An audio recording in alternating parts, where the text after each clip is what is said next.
Day 4 on the Getaway Canning Stock Route. We're travelling from Billiluna up north of Western Australia to Wiluna, 1800 kilometres. Hoo-wee!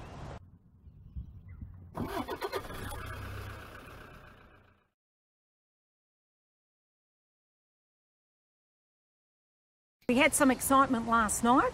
We had either a fox or a dingo in the camp. I think it was a fox, big bushy tail. And Lucy girl, who's as deaf as a post, woke me up and got me out of that tent, and we skitched it, didn't we, darling? What a dog. The fuel consumption went up from 13.6 for my car up to 14.3, and this travelled went down from an average of 24 k's to an average of 23 k's. As you can see, Bobby's a true Scot and a numbers man.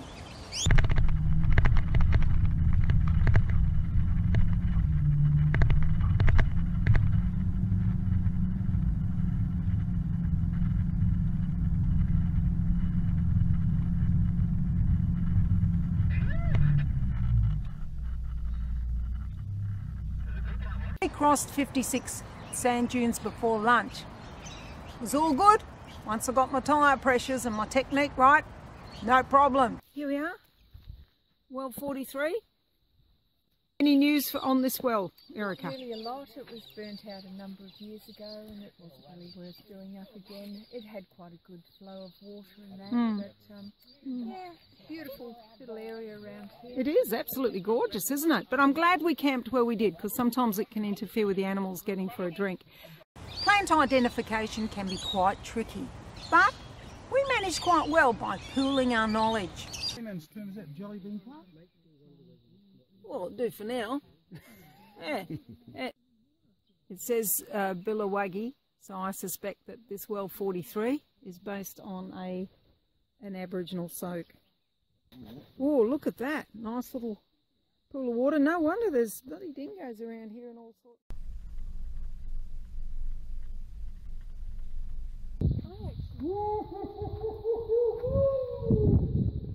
That's the ghost of well 42. This is actually a natural spring, and when Canning came across it, he just dug out a bit more and just made it a little bit larger to feed all the cows and everything.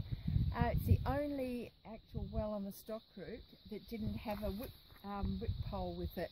They actually had a yoke and lever, and there was a yoke and lever put in the restoration in 1942. There used to be a lot more trees and stuff around here, which, you know, harbour the zebra finches and budgerigars. Just remember, folks, no trees, no birds. Bob's just running in for a dip. Yeah, there's a little puddle of water there. There it is. Water's water. Oh, we're just leaving well 42. And this next stretch is the longest stretch. We did 50 kilometres of up and down corrugations driving. Guess what? It was only 10 kilometres as the crow flies. Where's the helicopter?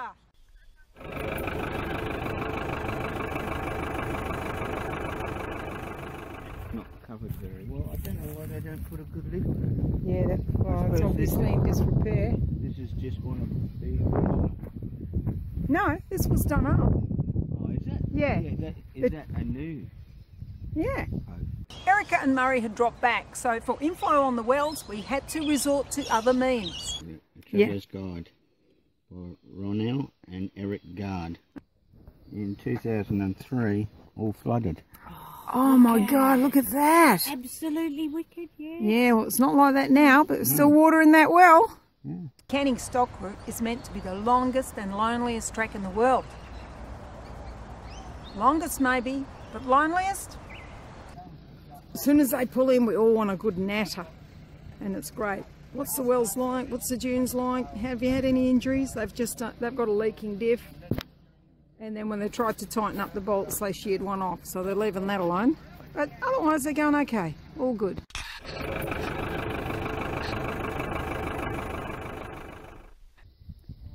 Natawala, or Natawalu.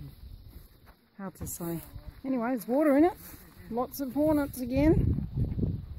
Well, this is where Michael Tobin got killed Now, Michael Tobin was a plant bore operator that walked with Canning along the stock route, and he was actually into interacting with the Aboriginals, and he would actually talk to them and he'd write down words from the different tribes and stuff like that. Yep. And it was around this area that he got talking to one of the Aboriginal natives, and I think he kind of scared him a bit, and the Aboriginal native picked up a spear and speared Tobin at the same time that Tobin picked up a gun and shot him. Now, the Aboriginal died straight away, and Tobin actually was speared at about 4:30 in the afternoon and died the following afternoon about 1:30. Oh, Wonder what they were squabbling over. well, I think they were just scared of each other. I think, you know, Tobin might have, you know, frightened the Aboriginal a bit, and the Aboriginal, you know, arced up the spear, and Tobin in self-defence got the gun out. So the Aboriginal fellow sent his wife to get some tobacco from Tobin, and as the story goes, she didn't come back for 2 days, and then the Aboriginal went looking for him, and then the interaction happened. There's two versions we haven't heard. The Aboriginal man's version, and I'd love to hear the Aboriginal woman's version. this well, they're actually getting about 1,200 gallons an hour out of that. Now, it's only got a capacity to hold 1,275, which shows that it refills very quickly in this area. So that was good for the cattle. Yeah, amazing. Now here's Michael Tobin's grave. We did wonder where the Aboriginal man's grave was. 100 metres away. Yeah, the unmarked grave. Yeah, and we don't know his name. We haven't got any directions.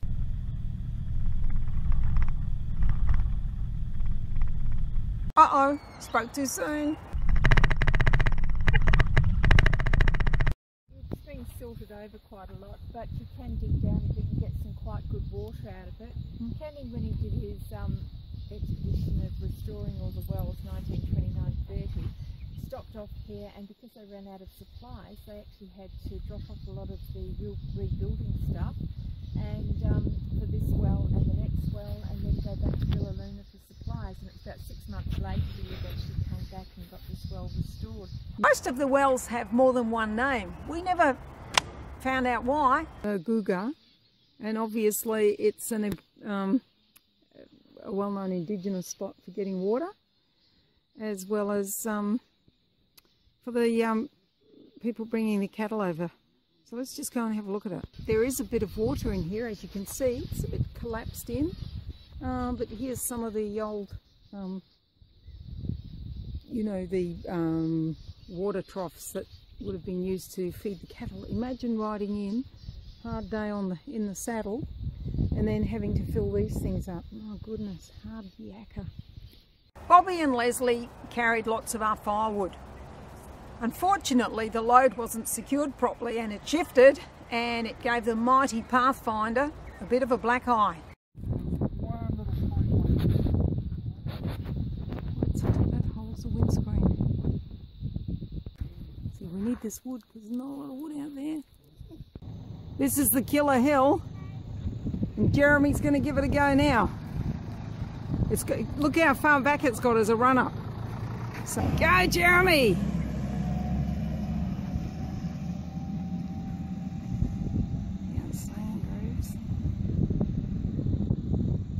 Leslie's up the top waving him along. No, he's fallen. Once she stumbles, just take your foot off the accelerator, back off, and just try again. There he goes, look at that. Go, Jeremy. It seems a lot stronger this time. A lot stronger. Yep, yep, yep.